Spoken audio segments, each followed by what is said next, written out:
किसी गुफा में पारो नाम की एक इच्छाधारी नागिन रहा करती थी, जो कि अपनी नागमणि की रक्षा कर रही थी। अरे मुझे बहुत भूख लगी है, इस गुफा में तो मुझे कुछ खाने के लिए नहीं मिलेगा। ऐसा करती हूँ, आज मैं इंसानों के गांव में जाकर कुछ खाकर आती हूँ। ऐसा कहकर पारो अपने नागिन वाले रूप में आकर गुफा से बाहर इंसानों के गांव में चली जाती है। अरे मैं तो इंसानों के गांव में अब पहुंचने वाली हूँ। ऐसा करती हूँ, अब मैं इंसानी रूप धारण करती हूँ, नहीं तो गांव वालों को मुझ पे शक हो जाएगा। तभी पीछे खड़ी एक चुड़ैल पारो को इस रूप में देख लेती है।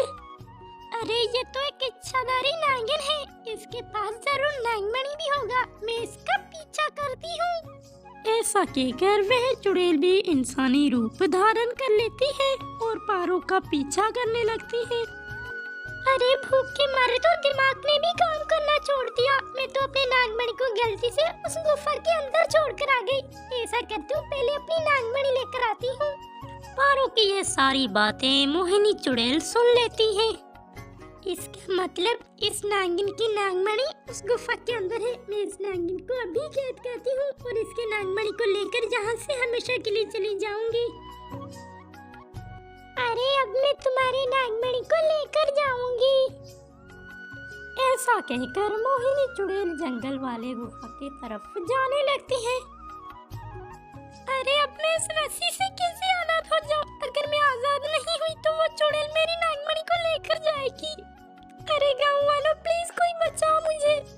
तभी देव नाम का एक लड़का वहाँ से गुजर रहा था। वह पारो को देखकर पारो से कहता है, अरे मैडम जी, तुझे इस गांव के बीचों बीच किसने बांध के रखा है?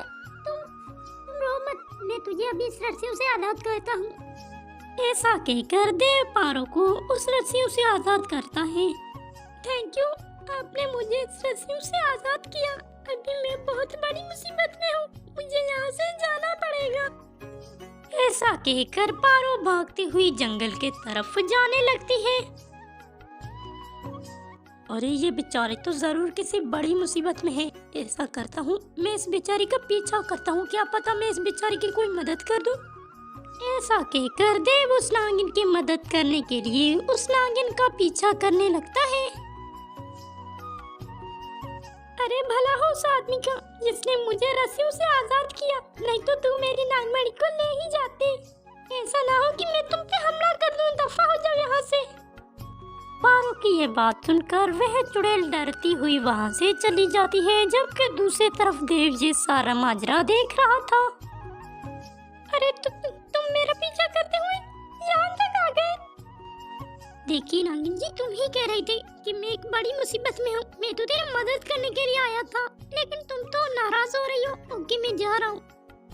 प्लीज आप जो भी हो, मेरे बारे में किसी को मत बताना, वरना बाकी के चुड़ैलें मेरी नागमणि को ले जाएंगे। अरे नागिन जी, तुम डर क्यों रही हो? तुम ऐसे गुफा में कब तक छुपी रहोगे? ऐसा करो, तुम मेरे साथ मेरे घर में रहो।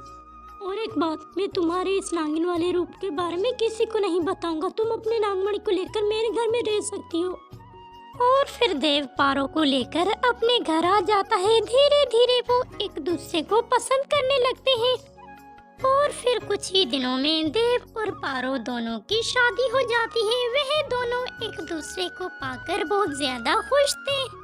शादी के कुछ ही सालों बाद पारो एक सुंदर सी बेटी को जन्म देती है, जिसका नाम वह बुलबुल रखते हैं और वह सारे लोग राजी खुशी जिंदगी बिताने लगते हैं।